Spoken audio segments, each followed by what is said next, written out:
सो आज के लेक्चर में हम लोग स्टडी करेंगे application of uniform circular motion. Uniform circular motion क्या होता है कि जब भी कोई ऑब्जेक्ट कांस्टेंट स्पीड से सर्कुलर मोशन कर रहा है तो उसको हम बोलते हैं यूनिफॉर्म सर्कुलर मोशन।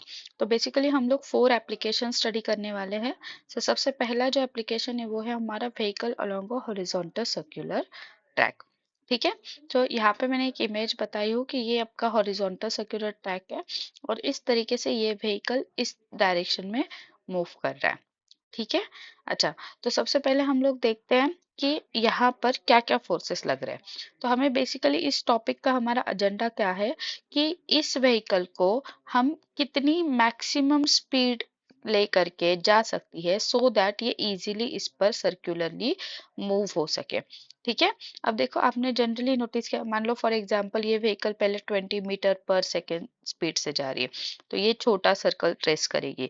अगर उसकी स्पीड बढ़ गई मान लो 40 मीटर पर सेकेंड, सो यहाँ पे उसका एक लंबा वाला सर्कल ट्रेस करेगी। तो ये क्यों हो रहा होता है? बिकॉज ऑफ दी जैसे जैसे वेलोसिटी बढ़ती है इसकी, उसका इफेक्ट इस व्हीकल के मोशन पे होता है। ठीक है। अब देखो हमें यहाँ पर देखना है कि मैक्सिमम स्पीड हम क्या ले सकते हैं। ठीक है, उसके लिए इक्वेशन निकालना है। तो यहाँ पर हमने इसका वर्टिकल सेक्शन ले लिया। ठीक है, यहाँ पर मैंने एक व्हीकल लगाई हूँ। ठीक है। अब व्हीकल में देखो कौन कौन से फोर्सेस लग रहे हैं वो देखते हैं पहले। सबसे पहले एक फोर्स लग रहा है नॉर्मल रिएक्शन, जो व्हीकल के ऊपर लगेगा। ऑब्वियसली अपवर्ड डायरेक्शन होती है हमेशा नॉर्मल रिएक्शन की। नेक्स्ट फोर्स लगेगा वेट जो कि हमेशा वर्टिकली डाउनवर्ड लगता है। तो ये दोनों फोर्स हमारे क्लियर हो गए। वेट लग रहा है नीचे की तरफ और नॉर्मल रिएक्शन लग रही है ऊपर की तरफ। ठीक है। अब सबसे इंपॉर्टेंट फोर्स है जो कि स्टैटिक फ्रिक्शन।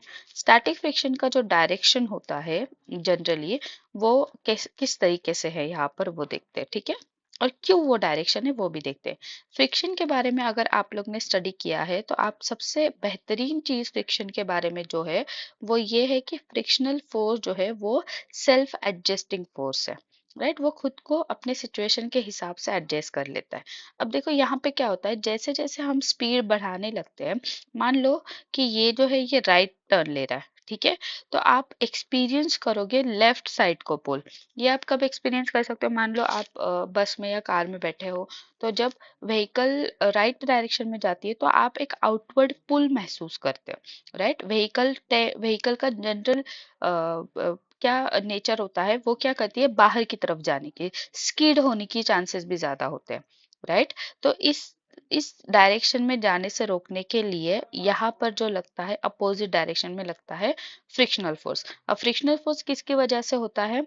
बेसिकली जो टायर्स है, राइट, टायर्स व्हीकल के और रोड, इनके बीच में जो फोर्स होता है उसको हम लोग स्टैटिक फ्रिक्शन बोलते हैं। ठीक है, और फ्रिक्शन के भी दो टाइप्स है, स्टैटिक एंड काइनेटिक। वो इन डेप्थ हम फ्रिक्शन का अलग से टॉपिक पढ़ेंगे। ठीक है, तो यहाँ तो आप ये समझ लो कि फ्रिक्शन जो है वो इनवर्ड डायरेक्शन में लग रहा है।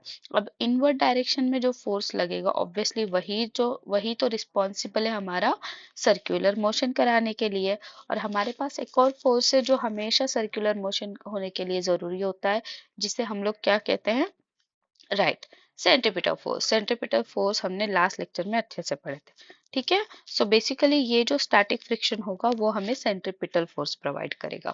ओके, तो चलो अभी डेरिवेशन करते हैं। फर्स्ट हमारा है नॉर्मल रिएक्शन एंड एमजी, जो एक दूसरे को बैलेंस कर रहे हैं। ठीक है, एंड नेक्स्ट हमारा है स्टैटिक फ्रिक्शन। स्टैटिक फ्रिक्शन कौन प्रोवाइड कर रहा है आपका?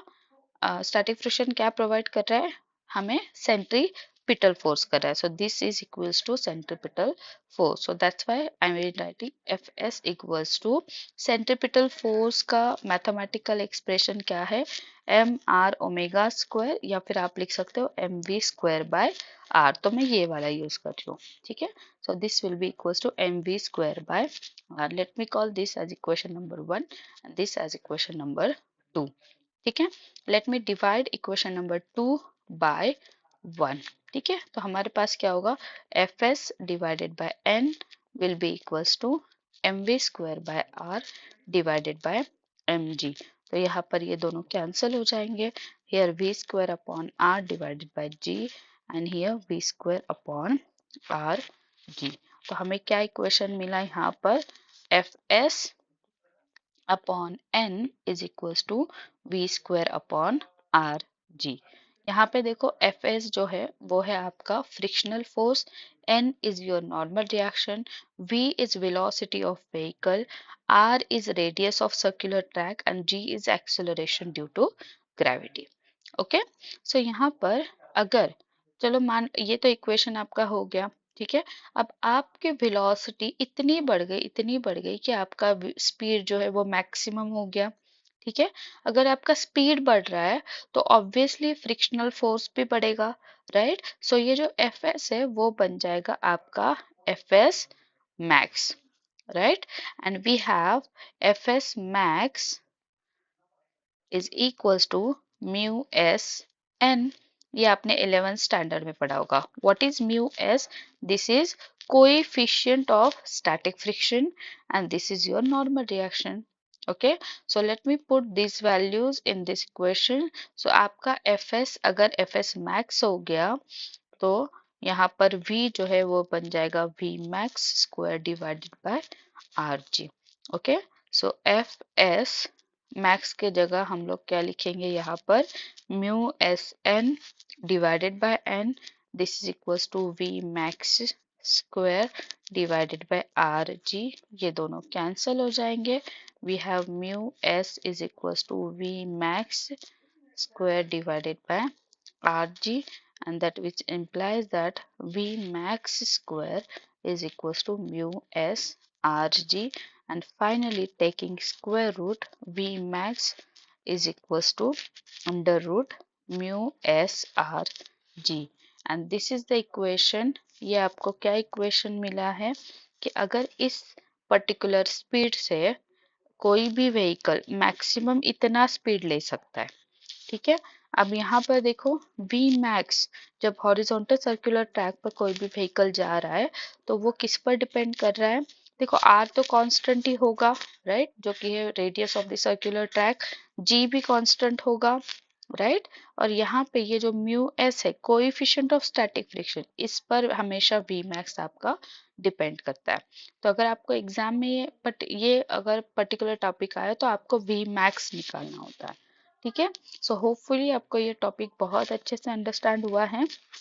एक और चीज है यहाँ पर जो कई लोगों के दिमाग में आ सकती है कि कि यहाँ पर हमने स्टैटिक फ्रिक्शन का क्यों यूज किया, हमने काइनेटिक फ्रिक्शन के बारे में बात क्यों नहीं की। तो मैं आप लोग को बताती चलूँ कि यहाँ पर हमारा जो काइनेटिक फ्रिक्शन है, काइनेटिक फ्रिक्शन तो ऑब्वियसली लग रहा होता है, काइनेटिक फ्रिक्शन कब लगता है कि जब दो ऑब्जेक्ट मोशन में हो तब लगता है, राइट। आप कहोगे कि ये तो व्हीकल जा रहा है, मूव कर रहा है, तो यहाँ पे काइनेटिक फ्रिक्शन क्यों नहीं लग रहा। तो देखो क्या होता है, काइनेटिक फ्रिक्शन बेसिकली इनर्शिया की बेसिकली वो उसकी इनहेरेंट प्रॉपर्टी होती है, जो स्ट्रेट लाइन में अगर कोई भी व्हीकल जा रहा है, राइट, तो वहां पर हमें लगती है, मूव कर रहा है, राइट, तो वहां पर लगता है काइनेटिक फ्रिक्शन, ठीक है। अब देखो हमारा जो ऑब्जेक्ट है वो है सर्क्यूलर मोशन में, यहाँ पर भी काइनेटिक फ्रिक्शन लगता है, ऐसा नहीं कि नहीं लगता, मतलब वेलोसिटी की इस डायरेक्शन में है ना, तो अपोजिट डायरेक्शन में जरूर से यहाँ पर काइनेटिक फ्रिक्शन लगेगा। लेकिन यहाँ पर जो स्टैटिक फ्रिक्शन है उसकी वैल्यू काइनेटिक फ्रिक्शन से ज्यादा हो जाती है, ठीक है। और स्टैटिक फ्रिक्शन क्यों हमने कंसिडर किया, क्योंकि व्हीकल को अब सीधे नहीं जाना, व्हीकल को क्या करना है, सर्क्यूलर ट्रैक पे जाना है। जब व्हीकल को सर्क्यूलर ट्रैक पे जाना होता है तो उस वक्त हमें कुछ तो फोर्स चाहिए होता है जो अंदर की तरफ लगे, और वो हमें स्टैटिक फ्रिक्शन प्रोवाइड करता है। ओके, दैट्स वाई हमने यहाँ पर स्टैटिक फ्रिक्शन को कंसिडर किया है। Okay, thank you.